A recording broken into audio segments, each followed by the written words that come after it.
সাল্লাল্লাহু আলাইহি ওয়াসাল্লাম নিজেই বলেছেন, আমি কি একটা আমলের কথা বলে দিব না তোমাদেরকে, যে আমলটা করলে তোমরা একে অন্যের প্রতি ভালোবাসা অনুভব করবে, ফিল করবে, তোমাদের অন্তরে ভালোবাসা আসবে, সে আমলের কথা কি বলে দিব না? এরপর নবী সাল্লাল্লাহু আলাইহি ওয়াসাল্লাম নিজেই বলেছেন, আফশুস সালামা বাইনাকুম, তোমরা তোমাদের মধ্যে সালামের ব্যাপক প্রচলন ঘটাও। তুমি যদি কাউকে চাও যে লোকটা তোমাকে ভালোবাসুক, তাহলে তাকে সালাম নিবেদন করো। তাকে যদি তুমি সালাম নিবেদন করো, আল্লাহ রাব্বুল আলামিন তার অন্তরে তোমার প্রতি ভালোবাসা দিয়ে দিবেন। তাহলে স্বামী স্ত্রীর মধ্যকার ভালোবাসার যদি অভাব বোধ করেন, ভাই বোনের মধ্যে ভালোবাসার যদি অভাব বোধ করেন, মা বাপ এবং সন্তানের মধ্যে যদি ভালোবাসার মধ্যে কোনো ঘাটতি অনুভব করেন, তাহলে ওই পরিবারে ওই ব্যক্তির মাঝে বেশি থেকে বেশি সালামের প্রচলন করতে হবে। কারণ সালাম একজনকে অন্যজনের প্রতি আসক্ত করে, একজনকে অন্যজনের প্রতি ভালোবাসা তৈরি করে দেয়। অতএব নবী করিম সাল্লাল্লাহু আলাইহি ওয়াসাল্লাম আমাদের বৈধ ভালোবাসা, বৈধ মহব্বত, সিম্প্যাথি, যেটা ছাড়া আমরা সুখে স্বাচ্ছন্দ্যে বসবাস করতে পারবো না, সেটা কিভাবে অর্জিত হবে তার জন্য আমল শিক্ষা দিয়েছেন যে ভালোবাসা লাভের জন্য বেশি বেশি কি করতে হবে? সালামের প্রচলন দিতে হবে। দ্বিতীয়ত নবী করিম সাল্লাল্লাহু আলাইহি ওয়াসাল্লাম আরেকটা হাদিসে আমাদেরকে শিক্ষা দিয়েছেন একে অন্যকে হাদিয়া এবং উপঢৌকন দেওয়া। তিনি বলেছেন যে তোমরা একে অন্যের প্রতি ভালোবাসা অর্জনের জন্য তোমরা একে অন্যকে হাদিয়া বিনিময় করো, উপহার বিনিময় করো, কিছু একটা দাও, হোক সেটা খুব তুচ্ছ সাধারণ কিছু, তোমার সাধ্য অনুযায়ী খুব ছোট কিছুই দিলা, কিন্তু যখন তুমি একে অন্যকে উপহার দিবা, তোমার ভাইকে তুমি একটু উপহার দাও, স্বামী স্ত্রীকে দেখ, স্ত্রী স্বামীকে দিবে, সন্তান মা বাবাকে দিবে, মা বাবা সন্তানকে দিবে, ভাই বোন পরস্পরকে দিবে, সহপাঠী সহপাঠীকে দিবে, প্রতিবেশী প্রতিবেশীকে দিবে।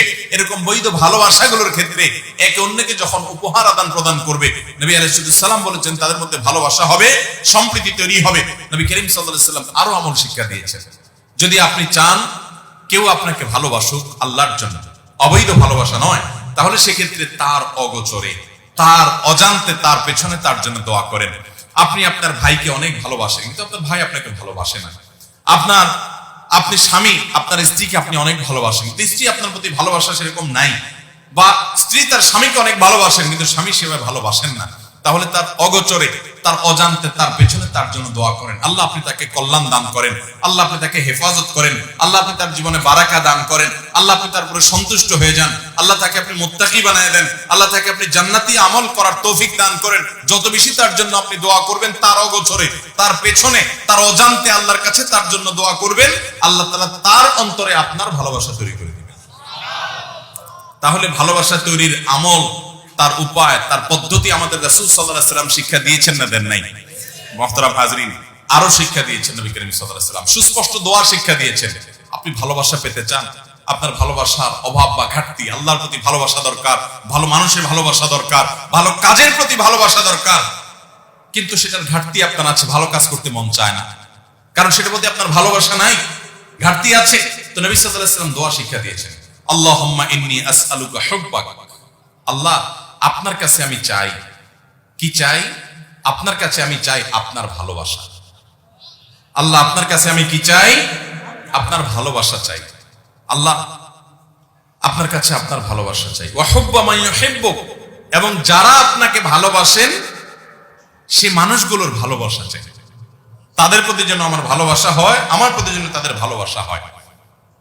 ওয়া হুব্বা আমালিন ইউকাররিবুনি আও ইউবাল্লিগুনি ইলা হুব্বিক, এবং এমন আমলের প্রতি আমার জন্য ভালোবাসা হয় যে আমল আমাকে আপনার কাছাকাছি নিয়ে যাবে।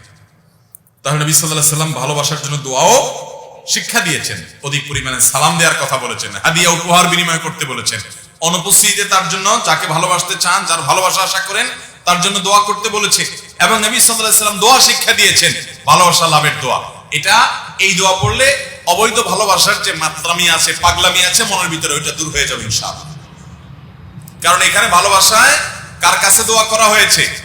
আল্লাহর কাছে। কোন ভালোবাসা চাওয়া হয়েছে? আল্লাহর ভালোবাসা এবং আল্লাহর প্রিয় বান্দাদের ভালোবাসা, নেক আমলের ভালোবাসা। আল্লাহ তাআলা আমাদের সবাইকে সে ভালোবাসা অর্জন করার তৌফিক দান করুন।